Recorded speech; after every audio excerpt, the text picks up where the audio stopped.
Hey, boys and girls, it's Mrs. Fowler back for more reading workshop mini lessons. Today I want to talk about story structure, but before I do, I want everybody to be reminded of what we did last time since it's been a couple days. We were talking about predictions and how good readers really think about what they've learned as they read and think about what's already happened and say to themselves, what I think is going to happen based on what I already know. And then as they read more, they actually re-examine those predictions based on new information. And this, of course, helps you comprehend and like the stories better. So today, our target is to understand stories better and continue to do that work. But what we're going to do is pay attention to the story elements, is what we call them. So let me show you what I mean by that. All stories are structured in fiction anyway, very similarly. They always tell about a character. Usually those characters are having problems. They're also discussing and really going sometimes into depth with where it's happening. We call that the setting, when and where it takes place. And along the way, all the challenges and all the activities that the characters are going through, they call that the plot. So these are called story elements.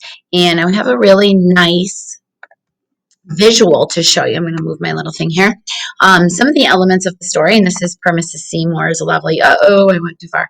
Mrs. Seymour's little, it almost looks like a puzzle piece because all of these elements of story really actually connect to one another. You'll notice one of the story elements characters, we probably should know these by now, who is in the story. It's usually right away that we see the main character, and then there's other secondary characters along the way. We usually learn of them early on in the stories. Also, another story element is setting, where and when the story takes place. And the setting, we've learned and we will continue to learn, if you haven't already, that sometimes that creates the tone, especially right away in the stories that you're reading right now. And the setting changes. It could change from chapter to chapter. It can change from page to page or paragraph to paragraph. And there's different reasons for that. Obviously, for you to understand where the story is taking place, but also, like I said, it could create other things like mood. And I'm going to move along to the other next story element you will always find in the structure of a fiction story, the problem.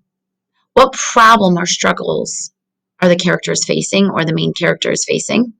And then that leads us to the other story element, the plot or the events, the series of events that are related to the struggle that is occurring throughout the story. And we kind of call that the plot. And then finally, it brings us kind of to the solution or how the characters are really trying to solve this main problem. In the end, kind of wraps up your story. Sometimes you're kind of left like, oh, other times you're like, oh, you feel resolved. The end kind of wraps up the whole story altogether. We sometimes, and especially we'll show you this, take that, the whole story element idea, and we take that into our writing sometimes. We call this sometimes the story mountain, or even arc, the story arc, where in the beginning you're kind of learning about story elements of character and setting and what problem is there. And then that takes us, they call that the rising action. It's the plot line along the way that brings us almost to the climax where hopefully that problem is solved. And then where the falling action brings us to the final end or resolution of the story. So today we really want you to focus on the structure of a fiction story where you're learning and understanding these story elements. You're going to notice that there is a story elements exit ticket in your job today. And it's really just going to go through to remind you what the story elements are.